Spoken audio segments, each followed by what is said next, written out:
नमस्कार, स्वागत है आप सभी का। आप देख रहे हैं आज तक। मैं हूं आपके साथ राजीव ढोंडियाल। जमीयत उलेमाए हिंद की बैठक में उनके धर्म गुरु महमूद असद मदनी भावुक हो गए।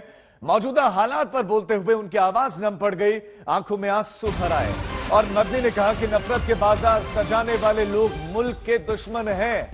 हम आग से आग बुझा नहीं सकते, नफरत को प्यार से हरा सकते हैं। मदनी भावुक हो गए, कहा कि इस्लामोफोबिया है और उसके खिलाफ लामबंद होने पर सहमति बनी। कहा 1000 जगहों पर सद्भावना संसद का आयोजन होगा, लेकिन आग से आग बुझाई नहीं जा सकती। काम मुसलमानों से सीखे बेइज्जत होकर खामोश हो जाना। उन्होंने कहा कि हम तकलीफ बर्दाश्त कर लें, लेकिन देश का नाम खराब नहीं होने देंगे। तो जमीयत उलेमाए हिंद का एक जलसा और आज जो है मदनी का संबोधन हुआ, जिसमें वो भावुक हो गए और 5000 मौलवी इसका हिस्सा बने। जो मुस्लिम बुद्धिजीवी हैं वो इसका हिस्सा बने। ज्ञान वापी पर भी चर्चा और बहस है। तो देवबंद में मंदिर मस्जिद की लड़ाई पर चिंतन मंथन, चर्चा और कुतुब मीनार पर भी तकरार। लेकिन एक बड़ा सवाल यह है कि यहां संबोधन में यह क्यों नहीं बताया गया कि ज्ञान वापी में जो कुछ चल रहा है वो कोर्ट के आदेश पर हो रहा है। सर्वे की मांग की गई, सर्वे कोर्ट के आदेश पर हुआ, जो कुछ हो रहा है कोर्ट के आदेश पर हो रहा है। लेकिन सिर्फ संवेदनशील मुद्दे पर आंसू और भावनाएं दिखाई गई। कि काम करने का शौक जरूर है,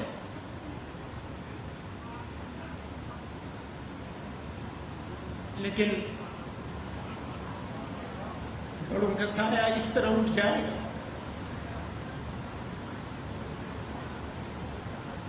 जब हमें जरूरत है तो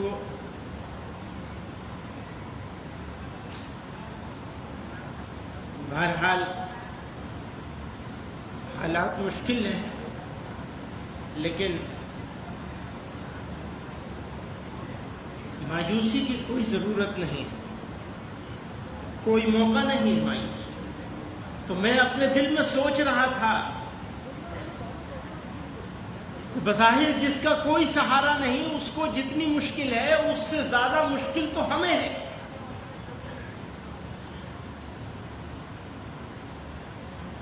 ये तो हमारा जिगर जानता है कि हमारी क्या मुश्किल है, किसी और को क्या समझ में आएगा। इसके अलावा और क्या कुछ कहा गया वो भी आपको सुनाते हैं। कि काम करने का शौक जरूर है,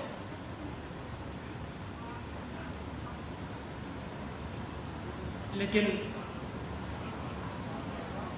बड़ों का साया इस तरह उठ जाएगा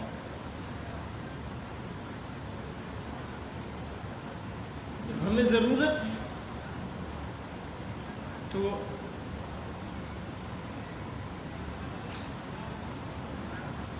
बहरहाल हालात मुश्किल हैं, लेकिन मायूसी की कोई जरूरत नहीं, कोई मौका नहीं मायूसी। तो मैं अपने दिल में सोच रहा था, बज़ाहिर जिसका कोई सहारा नहीं, उसको जितनी मुश्किल है उससे ज्यादा मुश्किल तो हमें है।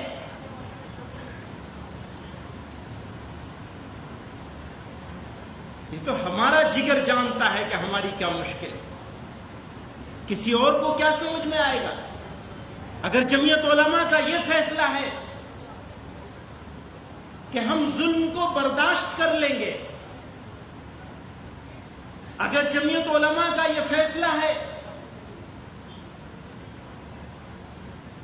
कि हम दुखों को सह लेंगे, लेकिन अपने मुल्क पर आंच नहीं आने देंगे, तो यह फैसला कमजोरी की वजह से नहीं है, बल्कि जमीयत उलमा की ताकत की वजह से। और यह ताकत हमें कुरान ने दी, जनाब रसूलुल्लाह सल्लल्लाहु अलैहि वसल्लम के तरीके ने दी। हम हर चीज पर समझौता कर सकते हैं, अपने ईमान पर समझौता नहीं कर सकते। हमारे देश के लोग इमोशनल हैं और आंसुओं से बहुत सारी बात जन जन तक पहुंच जाती है। और जमीयत की अब ये बैठक जो हुई है, ये उस वक्त हो रही है जब मंदिर मस्जिद की लड़ाई तेज है, दोनों ओर से मोर्चाबंदी है। ये सियासी मुद्दा है लेकिन ऐसा नहीं है कि इसकी कोई बुनियाद न हो। ये तारीख में हमेशा से ये मुद्दे रहे हैं, कभी इनको आज बाबरी मस्जिद या ये जो है आपका ज्ञानवापी मस्जिद का मुद्दा है, ये कोई आज का पैदा थोड़ी हुआ है, इतने अरसे से चल रहा है, हर जमाने में रहा है। तो क्या इसके देश हमारा रुक गया? ये ज्ञानवापी मस्जिद और ये मंदिर वहाँ पहले से है, सब लोग इबादत करते रहे, हिंदू अपने हिसाब से कर रहे हैं, मुसलमान अपने हिसाब से कर रहे हैं, लेकिन क्या हमारा देश रुक गया? नहीं, हमारा देश चलता रहा और हम उसको इस मुद्दे के साथ साथ भी हम साथ में काम करते रहे। तो अब ऐसा क्यों, अचानक ऐसा क्यों कि बिल्कुल सड़क के ऊपर जंग छिड़ जाए? तो हमारा यही कहना है कि ये मुद्दे हैं और ये हमारी कम्युनिटी के दरमियान ये अगर मुद्दे न हो तो फिर ये कम्युनिटी जो है वो अलग अलग क्यों हो? देखिए, मेरे कहने का आधार एडवोकेट कमीशन की रिपोर्ट है। मैंने कोई ऐसी नई बात नहीं कही है जो इस समय कोर्ट के पटल पे नहीं है। एडवोकेट कमीशन की जो रिपोर्ट है उसमें स्पष्ट रूप से लिखा हुआ है कि उसमें 63 सेंटीमीटर का छेद है और वो छेद जाहिर सी बात है हम लोगों ने नहीं किया क्योंकि वो हमारे पोजेशन में नहीं था। पिछले 40-50 सालों से वो एरिया, अपर एरिया जो मस्जिद का है जहाँ पे शिवलिंग मिला है, वो मुस्लिम पक्ष के कब्जे में था और जिसको वजू खाना बनाने की कोशिश की गई। और एडवोकेट कमीशन की रिपोर्ट में ये भी लिखा है कि जो आप 5 टाइप का आकार देख रहे हैं वो शिवलिंग का ओरिजिनल पार्ट नहीं, वो अलग से रखा गया है। तो साथ ही साथ कोरोबोरेटेड बाय गवाही जो वहां के केयर टेकर है, उनसे पूछा गया कि इसके ऊपर क्या रखा है आपने, तो उन्होंने कहा कि इसके ऊपर फव्वारा चलता था जो 12 साल पहले चलता था, फिर बोला 20 साल पहले चलता था। देवबंद से मुसलमानों ने अपना दर्द और पैगाम आगे बढ़ाया तो बीजेपी सांसद रवि किशन ने ज्ञानवापी को लेकर कहा कि नंदी को लेकर दुख होता है। काशी में है, शुरुआत सवाल से नहीं होनी चाहिए। नमः पार्वती पते हारा हारा महादेव शंभु शंभु। आप जब भी काशी आते हैं, आप विश्वनाथ दर्शन करने भी जाते हैं काशी विश्वनाथ में। आजकल एक नया मामला गरमाया हुआ है, ज्ञानवापी का केस चल रहा है, दलीलें दी जा रही हैं। एक शिवलिंग, जैसा कि हिंदू पक्ष ने कहा है, देखने में सामने आया है जिसका नंदी फेस्ड है, कैसे देखते हैं? देखिए, मैं आज सुबह मंगला आरती में भी था और मैं काफी सालों से, बचपन से इनफैक्ट जा रहा था, तो हमेशा बाबा विश्वनाथ के दर्शन करूं और दर्शन करने के बाद नंदी जी के पास हम लोग एक दर्शन, तो नंदी जी बहुत बहुत विशालकाय हैं, लेकिन मेरे महादेव यहाँ बैठे हैं और वो मेरी नंदी जी वहां देख रही हैं। तो ये सवाल हमेशा रहा, ना मैं किसी से पूछ पाया क्योंकि वो सब लोग वहां जाके, हमको लगा ये क्या है, समझ में कुछ आता नहीं था। अब जब बातें निकली और सब दिखाई देने लगा तो मैं यही समझ में मुझे आ रहा है, क्योंकि अब मामला उच्च न्यायालय में है, तो एक सांसद गोरखपुर के होने के नाते मुझे टिप्पणी करना या किसी को भी टिप्पणी करना ठीक बात नहीं।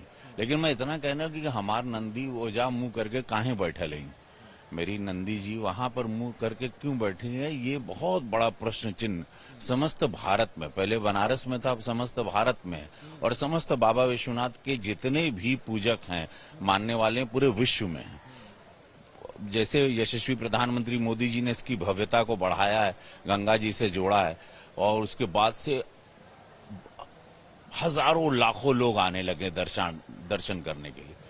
अब वो सवाल सब लोग, और आज मैं देख रहा था सुबह दर्शन में कि उस नंदी जी के पास बहुत भीड़, सारे दर्शन महादेव का करके वहां नंदी जी के कान में जाके सब लोग बात कर रहे थे। जो एक होता है, नंदी जी से कुछ अपनी फरियाद रखते हैं। पहले के मुकाबले ज्यादा भीड़ देखी, बहुत ज्यादा। तो ये एक है, लेकिन अब मैं इस पर कुछ नहीं कहूंगा क्योंकि अगर ये मामला कोर्ट या न्यायालय में नहीं होता, हम लोग ये डेमोक्रेसी में हमको सम्मान करना चाहिए, तो मुझे बोलना ठीक नहीं रहेगा। बस ये है कि हमारी सवाल रहेगी, हमारे नंदी जी ओझा काहे ताकत है। अगर रवि जी वो शिवलिंग है जो अभी उसकी करंट स्थिति है, वजू खाना उसको बनाया गया है, जहां पर हाथ धोए जाते हैं, पैर धोए जाते हैं, कुल्ला भी किया जाता है जो नमाज से पहले यूजुअली किया जाता है, क्या अगर वो है तो उसको कैसे देखें? देखिए, मैं कहूंगा कि मैं कुछ नहीं कहना चाहूंगा क्योंकि मामला उच्च न्यायालय में, और किसी को टिप्पणी करने का कोई अधिकार नहीं। जब भी कोई मामला न्यायालय में आ जाता है तो हम लोगों को बचना चाहिए किसी भी प्रकार के, और मेरी टिप्पणी तुरंत वायरल होती है। ज्ञानवापी पर कानूनी लड़ाई अब सर्वे रिपोर्ट पर आ गई है। वीडियोज और तस्वीरों को जारी करने को लेकर हिंदू मुस्लिम पक्ष आमने सामने आ गए। मुस्लिम पक्ष ने कोर्ट को चिट्ठी लिखकर सर्वे का वीडियो और कैमरे में कैद तस्वीरें सार्वजनिक ना करने की गुहार लगाई है। तो हिंदू पैरोकार का एक धड़ा ऐसा है, उनको लगता है कि रिपोर्ट जारी होने से माहौल खराब हो सकता है।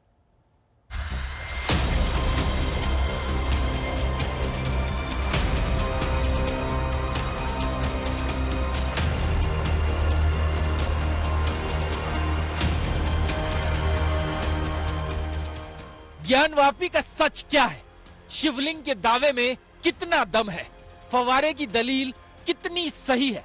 अब तो शिवलिंग से छेड़छाड़ के आरोप भी लगने लगे। दावे कर भी वो रहे हैं जो सर्वे टीम में थे। उनके दावे वीडियो में बंद है, तस्वीरों में कैद है। फिर वीडियो और तस्वीरों पर बवाल क्यों?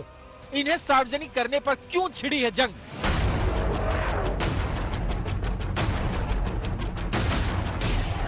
तीन दिन 10 घंटे तक चले सर्वे में जो वीडियो बना, जो तस्वीरें निकाली गई, अब उसी को सार्वजनिक करने पर आर पार की लड़ाई है। मुस्लिम पक्ष ज्ञानवापी के वीडियो, अंदर की तस्वीरें रिलीज करने के खिलाफ है। उन्हें लगता है कि कोर्ट के फैसले से पहले सर्वे वाले वीडियो के सामने आने से माहौल बिगड़ सकता है। वीडियोग्राफी फोटोग्राफी से हमें कोई आपत्ति नहीं है, लेकिन इससे देश की स्थिति बिगड़ सकती है अगर ये सार्वजनिक हो जाती है। पता नहीं कौन किस एंगल से ले और कौन क्या सोचे उसके बारे में। तो जब तक इसका डिस्पोजल नहीं हो जाता है कोर्ट में और जब तक कोर्ट इस पर कोई निर्णय नहीं लेती, तब तक इसको सार्वजनिक न किया जाए। इसके लिए हमने दरखास्त दी है, लेकिन हाँ, उन लोगों को दिया जाए जो इसके पक्षकार हैं। हम ये चाहते हैं इसका गलत अर्थ, अनर्थ ना निकाला जाए, जो है वो सही अर्थ निकाला जाए। हमारा ये उद्देश्य है। अब जिसको कोई चीजें मालूम नहीं होती, उसका कुछ अंश देख करके उसका अर्थ का अनर्थ निकाल लें, तो इससे गलतफहमी पैदा हो जाए, ये नहीं होने चाहिए। स्पष्ट जब आ जाएगी चीजें तो उसको जनता के सामने रख दिया जाएगा। आप देख लीजिए।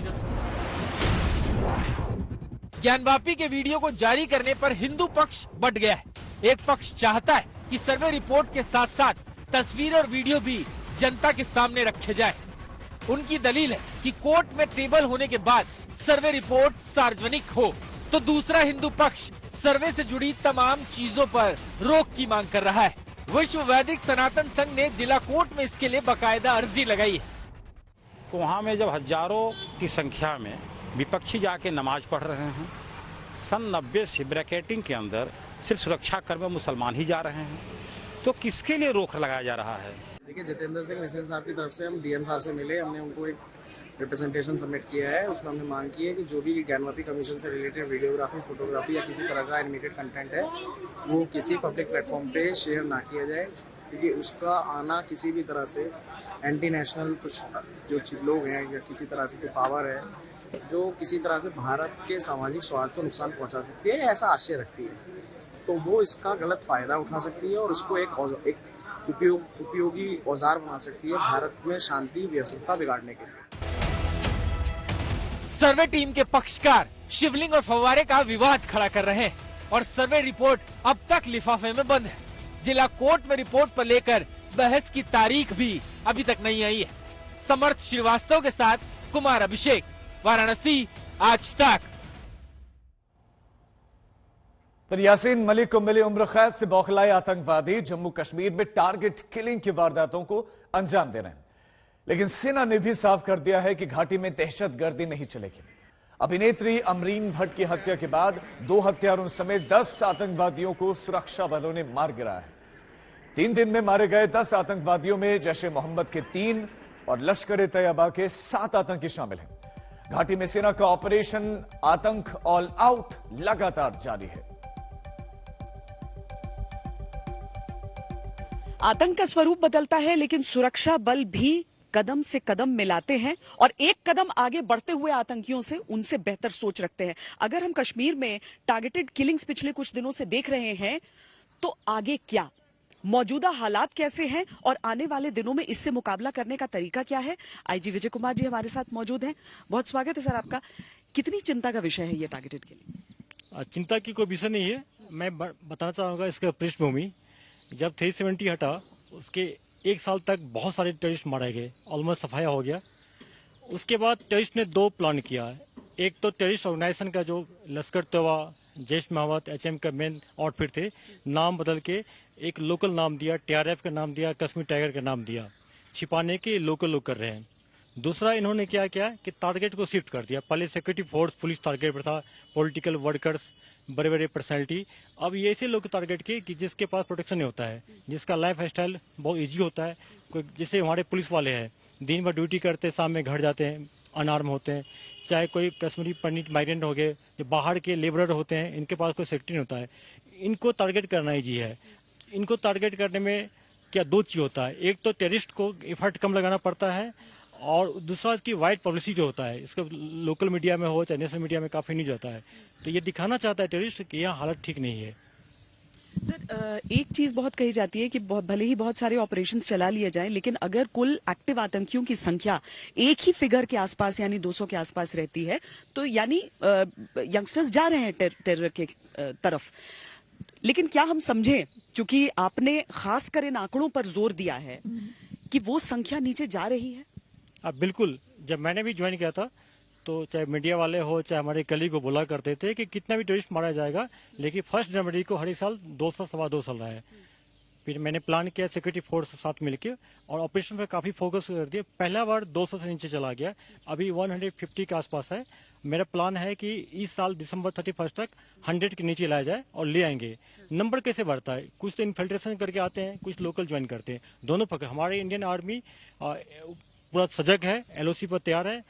जैसे कि रिसेंटली इनकाउंटर्स हुआ है, उसमें जेएनके पुलिस ने खबर दिया था, आर्मी के साथ जाके एम्बुश में बैठा 3 टेररिस्ट को, आतंकवादी को न्यूट्रलाइज किया है। तो एक तो हम लोग एलसी पर इसको न्यूट्रलाइज करेंगे, दूसरा लोकल लड़के जो है उसको हम लोग तफ्तीश करके टेक्निकल एंड के थ्रू उनको रोकते हैं। कुछ को करीब 30 आदमी को पकड़ के घरवाले के हवाले किए, नॉर्मल लाइफ जी रहा है। दूसरा तफ्तीश के थ्रू जो इसमें इन्वॉल्व है OHW, उसको अरेस्ट करके पेश लगाते हैं, बुक करते हैं। तीसरा जो कि एक्टिव हो गया है उसको इनकाउंटर में न्यूट्रलाइज कर रहे हैं। सारे प्रोसेस के थ्रू करके हम लोग दोनों फ्रंट पर, एक तो न्यूट्रलाइज करते रहेंगे इसको, दूसरा एलसी पर रोक के इसका नंबर को कम लाएंगे। जिस दिन कश्मीर में 50 से नीचे नंबर आ जाएगा, यहाँ शांति आ जाएगी, लोगों में डर खत्म हो जाएगा, लोग हमारी तरफ आ जाएंगे। देखिए, लड़कियों पर अटैक कर रहे हैं, बच्चों पर अटैक कर रहे हैं, और अगर वो वाकई धर्म के नाम पर, मजहब के नाम पर लड़ रहे हैं, तो वो तो उतने ही मुसलमानों को भी मार रहे हैं। बिल्कुल, आप देखे होंगे जो ज्यादा यहाँ पर मुसलमानों पर अटैक हुआ है, लास्ट ईयर हमारे एक एसपीओ थे, उनको मारा, उसकी वाइफ को मार दिया, उसकी बेटी को मार दिया। और अभी देखिए पुलिस वाले की छोटी सी 9 इयर्स बच्ची को मारा है, जो हमारे एक्ट्रेस थी आमरीन, उन पर अटैक किया, वो शहीद हो गए, उनके छोटा बच्चा गोली लगा। तो ये औरत हो, बच्चे हो, किसी को कोई नहीं छोड़ते हैं। इनका कोई धर्म नहीं है, इसका कोई आइडियोलॉजी नहीं है, बस ये आतंक फैलाना चाहते हैं कि लोग में डर पैदा करना चाहते हैं। बहुत शुक्रिया हमसे बात। Thank you. तो देखिए, चुनौती बड़ी है, लेकिन उसका मुकाबला करने के लिए सीने भी फौलादी हैं। कैमरा पर्सन अमित कुमार के साथ श्वेता सिंह, श्रीनगर, आज तक। और अब आपको मिलवाते हैं Booker award winner Geetanjali Shree से। गीतांजलि को भारतीय भाषा के लिए पहली बार यह सम्मान मिला। उनकी हिंदी में लिखी गई किताब का जो नाम है वो है रेत समाधि। इस समय मैं हूँ गीतांजलि श्री जी के साथ, जिन्होंने लिखी रेत समाधि, और उसका जो ट्रांसलेशन हुआ डेजी रॉकवेल जी ने किया।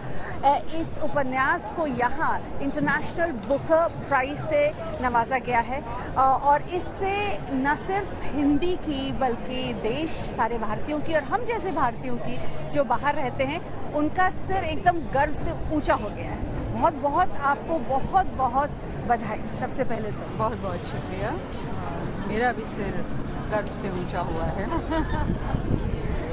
गीतांजलि जी, आप मुझे बताएं कि ओवरनाइट मुझे लगता है कि आप अपने आप से ही दूर चली गई हैं। आपको इतने वक्त की, समय की इतनी कमी होगी, हमको भी इस तरह से आपके साथ बात करनी पड़ रही है, आपकी बहन भी आपसे नहीं मिल पा रही है। इस तरह से ओवरनाइट सेलिब्रिटी वाले क्या फीलिंग होती है?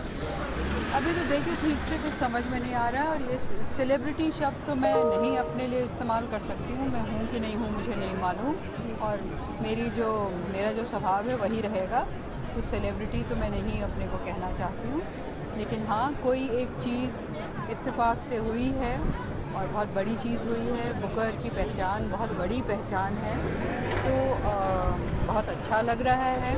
और साथ साथ मैं बार बार इस बात को दोहराती हूँ कि ये पहचान सिर्फ मेरे बारे में नहीं है जी, ये पहचान इशारा करती है कि एक पूरा साहित्य संसार है जो अभी बाकी दुनिया ने नहीं देखा है, क्योंकि